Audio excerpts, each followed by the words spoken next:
Hello students, आज हम लोग पढ़ेंगे फिजिक्स का चैप्टर 1 मोशन। तो मोशन क्योंकि चैप्टर का नाम है तो उसी की डेफिनेशन से स्टार्ट करते हैं। मोशन मतलब होता है कोई भी चीज़ मूविंग। मोशन मतलब होता है मूविंग। अगर कोई भी ऑब्जेक्ट मूविंग है, मोशन पर है, तो उसके दो कंडीशंस होते हैं। पहला तो वो पोजीशन चेंज करेगा तो वो मोशन पे है टाइम के साथ, ठीक है। फॉर एग्जांपल हम लोग मान लेते हैं उस शुरुआत वाला एक वो पढ़ लेते हैं। स्टेटमेंट क्या लिखा है? Motion occurs when an object changes its position with time. तो पोजीशन चेंज कर रहा है with time, obviously without time तो हो गया नहीं, और विदाउट टाइम हम लोग कंसिडर नहीं करते हैं। तो एक पर्टिकुलर टाइम पे पोजीशन अगर चेंज करता है तो वो हम लोग बोलेंगे मोशन पे है। फॉर एग्जांपल अपन लेते हैं कि एक इंसान है, अब ये कोई भी हो सकता है, आप भी हो सकते हो। तो वो प्लेस ए में है, उसको प्लेस बी जाना है, ठीक है। मैं देखा पहले वो प्लेस ए में था, फिर वो प्लेस बी में चले गया। कितने मिनट में? 10 मिनट बाद, ठीक है। तो मैं ये बोलूँगा कि ये जो इंसान है वो मोशन में। कैसे? क्योंकि जब वो प्लेस ए में था और वो प्लेस बी में चला गया, तब तक का वो मोशन में था। क्योंकि दो चीज़ यहाँ पे चेंज हो रही है, एक तो टाइम भी बदल रहा है और उसकी पोजीशन भी चेंज हो रही है। मतलब उसका डिस्टेंस भी बदल रहा है और टाइम भी टाइम के साथ time is a big factor, है ना। टाइम के साथ वो अपना पोजीशन को चेंज कर रहा है, तब वो अपन क्या बोल सकते हैं कि वो जो इंसान है वो मोशन पे था, मतलब वो मूविंग था। अगले आते हैं अगले स्टेटमेंट में, उसमें लिखा हुआ है when a body covers equal distance in equal interval of time it is moving with uniform motion. अच्छा, आपको मैं यूनिफॉर्म मोशन और नॉन यूनिफॉर्म मोशन बताता हूँ। दो चीज़ होती है। मोशन या तो यूनिफॉर्म होगा, यूनिफॉर्म जो कपड़ा पहनते हो वाला नहीं, और एक नॉन यूनिफॉर्म, नॉन क्या लिखा था ये, नॉन यूनिफॉर्म, ठीक है। तो दो प्रकार के मोशन हम लोग पढ़ेंगे। उसके लिए थोड़ा सा जगह चाहिए, अपन जगह देखते हैं। यहाँ पे नीचे पे समझने की कोशिश करेंगे। यहाँ पे तो अपन यूनिफॉर्म मोशन पढ़ते हैं। यूनिफॉर्म मोशन, तो यूनिफॉर्म मोशन क्या बोलता है, और यहीं पे पढ़ेंगे नॉन यूनिफॉर्म क्या बोलता है, ठीक है। तो उसके लिए एक एग्जांपल देख लेते हैं अपन कि अगर एक कार है, फॉर एग्जांपल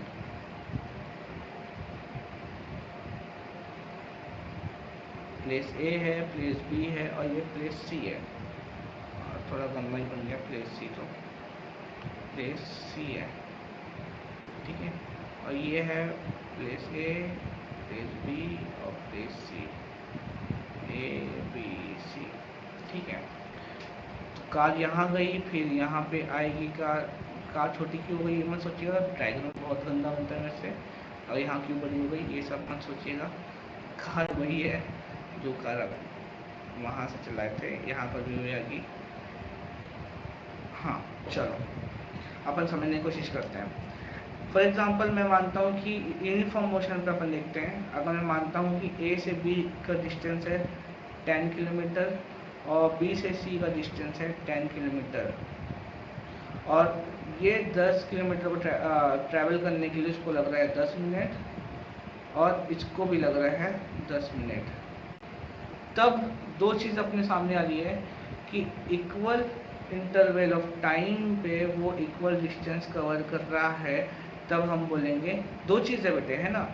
एक तो है इक्वल इंटरवल ऑफ टाइम, दूसरा है इक्वल डिस्टेंस ट्रैवल कर रहा है, ठीक है। तो जब ऐसे कंडीशन को हम देखते हैं कि वो इक्वल इंटरवल ऑफ टाइम, जैसे 10 मिनट में 10 किलोमीटर ट्रैवल किया, 10 मिनट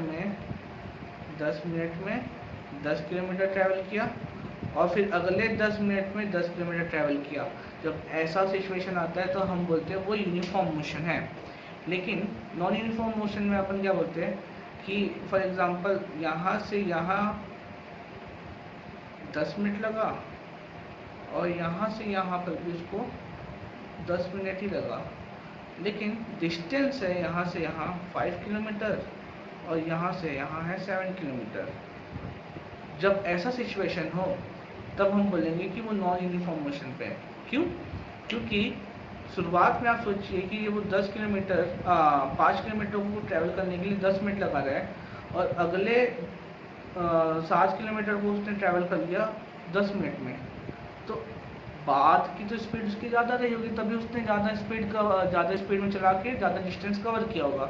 तो जब ऐसा स्पीड उसका अलग अलग डिस्टेंस कवर कर रहा है इक्वल इंटरवल ऑफ टाइम में, आप यहाँ गौर करेंगे तो मैं एक चीज़ बता दूँ कि यहाँ पे इक्वल इंटरवल है, इक्वल इंटरवल ऑफ टाइम तो है, लेकिन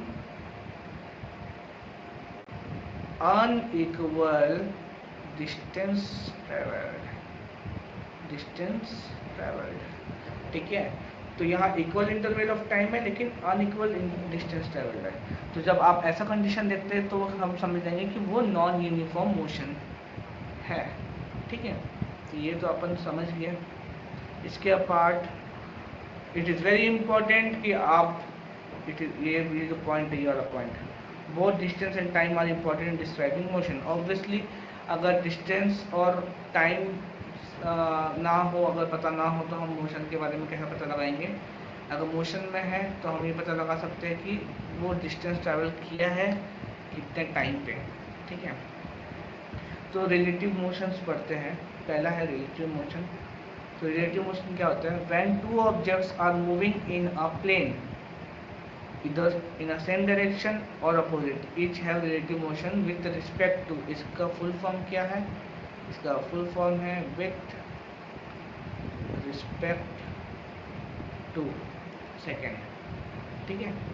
इसके लिए, ये समझने के लिए मैं आपको एक वीडियो दिखाने वाला हूँ।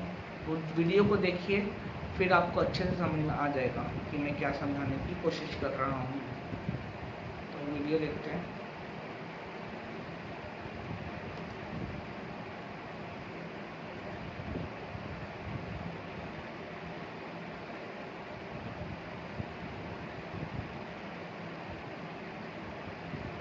इसमें क्या हो रहा है कि दो ट्रेन आपस में अलग अलग डायरेक्शन में चल रही है ना।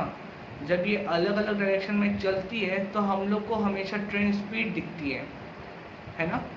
ये केस है जब वो अपोजिट डायरेक्शन में चलती है। फॉर एग्जांपल मान लेते हैं कि पहली ट्रेन चल रही है 30 किलोमीटर पर आवर की स्पीड से और दूसरी ट्रेन चल रही है 60 किलोमीटर पर आवर की स्पीड से, है ना। तो जो भी इंसान उसके अंदर बैठा हुआ है ट्रेन के अंदर, चाहे वो पहले ट्रेन के अंदर बैठा हो या दूसरे ट्रेन के अंदर बैठा हो, उस इंसान को दूसरी वाली ट्रेन कितने किलोमीटर पर आवर की रफ्तार से दिखेगी पता है आपको? 90 किलोमीटर पर आवर की रफ्तार से दिखेगी। क्यों? इस कंडीशन में क्या होता है, जब भी मैं आपको एक चीज़ बता देता हूँ, जब भी दो ट्रेन अपोजिट डायरेक्शन में जाती है तो जितने दोनों, जैसे मान लो पहला वाला ट्रेन था 30 किलोमीटर पर आवर की स्पीड से और दूसरा था 60 किलोमीटर पर आवर की स्पीड से, तो दोनों की स्पीड्स को प्लस करने के बाद आप उतनी स्पीड में देख पाते हैं। तो ये है फिजिक्स। तो याद रखिएगा, जब अपोजिट डायरेक्शन में कोई ट्रेन जाती है तब दोनों की स्पीड्स को प्लस करने के बाद उतने स्पीड में आपको ट्रेन दिखती है। और सेकंड केस है जहाँ पे दोनों ट्रेन, ये जो दिख रहा है आपको वीडियो में, दोनों ट्रेन साथ में जाती हैं। पहली ट्रेन और सेकंड ट्रेन साथ में जाती है। तो जैसे मान लीजिए एक ट्रेन में आप बैठे, एक ट्रेन में मैं बैठा हूँ, तो हम दोनों एक दूसरे को खिड़की से देखेंगे तो हम लोग एक दूसरे के रिस्पेक्ट में मोशन पे नहीं है। हम लोग एक दूसरे के रिस्पेक्ट में मोशन पे नहीं है। देखो ऐसा दिखेगा मेरे को खिड़की से, ऐसा लग रहा है कि मैं कांस्टेंट हूँ, लेकिन जैसे ये इंसान के पर्सपेक्टिव से देखूंगा जो कि प्लेटफॉर्म में खड़ा हुआ है, उसको वो ट्रेन रफ्तार से दिखेगी। क्यों? ये इस वजह से होता है कि मैंने एक शब्द का इस्तेमाल किया था, अब ये तो हो गया, मैंने एक शब्द का इस्तेमाल किया था, वो शब्द था विद रिस्पेक्ट टू। यहाँ पे लिखा मैंने ये शब्द विथ रिस्पेक्ट टू, ठीक है, ये बड़ा इंपॉर्टेंट है। ये क्या होता है, रिलेटिव मोशन की बात हम लोग करते हैं तो रिलेटिव मोशन में दो प्रकार से रिलेटिव मोशन होते हैं, एक जो दिखता है और जिसको दिखता है। जैसे फॉर एग्जांपल मैं देख रहा हूँ, क्या देख रहा हूँ, फॉर एग्जांपल यहाँ पे मैंने एग्जांपल लिया हुआ a person sitting in a train, एक बंदा ट्रेन में बैठा हुआ है और बाहर की ट्री को वॉच कर रहा है। ट्री तो कांस्टेंट है, लेकिन हमको क्या लगेगा कि ट्री मूविंग है, क्यों, विथ रिस्पेक्ट टू ट्रेन हम लोग बात कर रहे हैं। विथ रिस्पेक्ट टू ट्रेन हम लोग लगेगा कि क्या चल रही है, tree is in this case tree is stable but is assumed to be moving with respect to trend। हाँ ऑब्वियसली जब एक क्या होता है कि अगर हम लोग जब ट्रेन में जाते हैं और बाहर की सीनरी देखते हैं, ट्री वगैरह देखते हैं, तो हम लोग को लगता है कि बाहर की चीज़ें मूव हो रही है, लेकिन ऐसा है नहीं। लेकिन वो किसके रिस्पेक्ट में, ट्रेन की रिस्पेक्ट में, लेकिन वो एक्चुअली मूव हो रही क्या, नहीं हो रही है।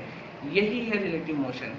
अगर मैं ट्रेन के अंदर हूँ, ट्रेन के अंदर हूँ, मेरे को ट्रेन के अंदर पता नहीं चलेगा कि मूव हो रहा हूँ कि नहीं, लेकिन जैसे ही मैं बाहर देखूंगा खिड़की से बाहर, तब मुझे लगेगा कि हाँ मैं मूव हो रहा हूँ। क्यों, क्योंकि पहले कंडीशन में मैं तो ट्रेन के रिस्पेक्ट में देखा, मैं अपने आप को, क्योंकि जो मैं ट्रेन के अंदर हूँ अपने आप को ट्रेन के रिस्पेक्ट में देखूंगा तो मेरे को लगेगा कि ट्रेन मूव नहीं हो रही है क्योंकि मैं ट्रेन के अंदर हूँ। लेकिन जैसे ही मैं जिस पल मैं ट्रेन के बाहर देखूंगा तो मुझे वो रफ्तार समझ में आएगी कि किस रफ्तार से मैं मूव हो रहा हूँ विथ रिस्पेक्ट टू ग्राउंड। तो ये with respect to is very important. अगर आपको समझ में नहीं आया है तो अगले क्लास में आप मुझसे डाउट पूछ सकते हैं, क्योंकि डाउट के साथ आगे नहीं बढ़ा जा सकता। डाउट क्लियर करिए और जो भी प्रॉब्लम है आप मुझसे शेयर कर सकते हैं, बिल्कुल, है ना। डाउट रिमूवल सेशन के लिए मैं आऊँगा, तब आप बिल्कुल मेरे से क्वेश्चन करिए और पूछिए अगर मेरे से कुछ डाउट है कहीं पर। तो आई होप आपको ये अच्छा लगा हो क्लास। Thank you.